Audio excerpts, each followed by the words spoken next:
વંદો પુનિ ધન્ય. સદગુરુ મહારાજની પાદુકા તારક ધારક અને ઉદ્ધારક છે. જુઓ, પાદુકામાં બે ચરણ છે.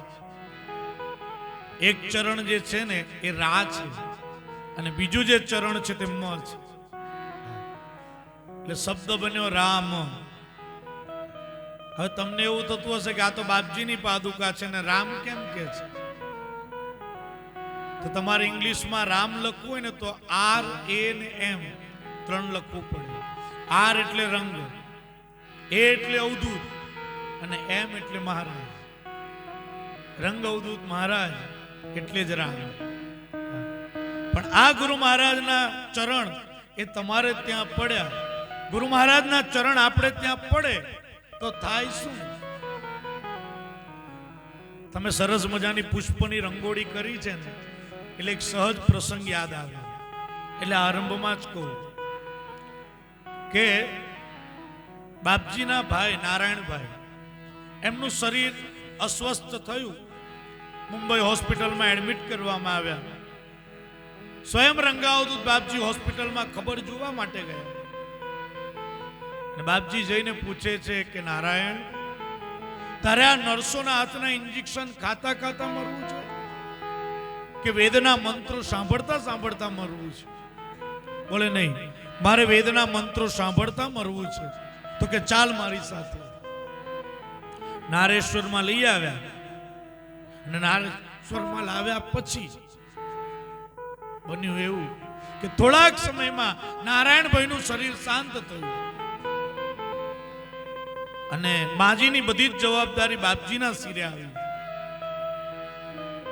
એટલે બન્યું એવું કે માજીની સેવા કરવા માટે વડોદરા શહેરનું એક દંપતી પતિ પત્ની બેવ જણા નારેશ્વરમાં આવ્યા છે. અને નારેશ્વરમાં આવ્યા પછી માજીની સેવા કરે. સવારે વહેલા ઉઠી નર્મદાજીએ સ્નાન કરે અને બાપજી જ્યાં બેઠા હોય ત્યાં બેન સરસ મજાની રંગોળી પૂર્યા. પણ બાપજી કરે શું તો કે રંગોળી ઉપર પોતાનું ચરણ પધરાવી રંગોળીને ભૂસી નાખે. એક દિવસ, બે દિવસ, 3 દિવસ પેલા બેનથી રહેવાયું નહીં કે આ રંગોળી શું કામ ભૂસી નાખે છે. એટલે માજીને વાત કરી. માજીએ કહ્યું કે સારું, બાબુ ભિક્ષા લેવા આવશે ને તો એને વાત કરીશ. બાપજી જ્યારે ભિક્ષા લેવા માટે આવ્યા ત્યારે બન્યું એવું કે માજીએ કહ્યું કે બાબુ, તું આ બેન રંગોળી પૂરે છે તો એને ભૂસી કેમ નાખે છે? અને ત્યારે બાપજીએ બહુ સરસ જવાબ આપ્યો કે માજી, હું એને પૂરેલી રંગોળીને નથી ભૂસતો પણ એના દુર્ભાગ્યને ભૂસું છું. આજે સદગુરુ મહારાજ આપણે ત્યાં આવ્યા છે ને એ આપણા દુર્ભાગ્યને ભૂસવા માટે આવ્યા છે. એટલે એ સદગુરુનું જ્યારે પૂજન કરવું હોય, તમે તો પોતે જ કર્મકાંડી છો એટલે તમને ખબર જ હોય કે પાપમાંથી મુક્ત થઈએ પછી જ ભગવાનની પૂજા થાય. પણ પાપમાંથી મુક્ત થવું હોય ને તો એના બધા રાજમાર્ગો બતાવ્યા છે. પણ આપણે બધા માર્ગો પર જઈ શકીએ એમ છે ને. પણ શાસ્ત્ર એક બીજો માર્ગ પણ બતાવે છે કે સદગુરુ જેના આંગણે આવે તો એના પાપનો નાશ થયો હોય ને તો જ સદગુરુ એના આંગણે આવીને ઉભા રહે છે.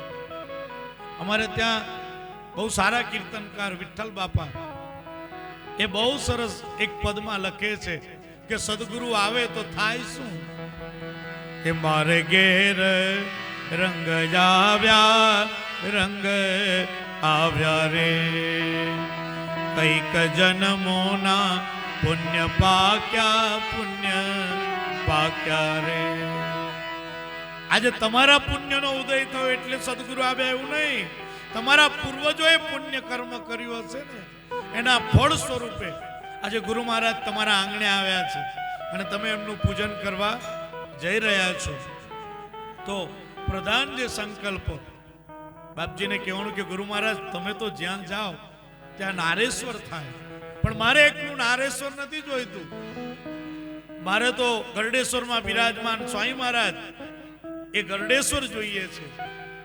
મારે અક્કલકોટ જોઈએ છે. મારે નૃસિંહ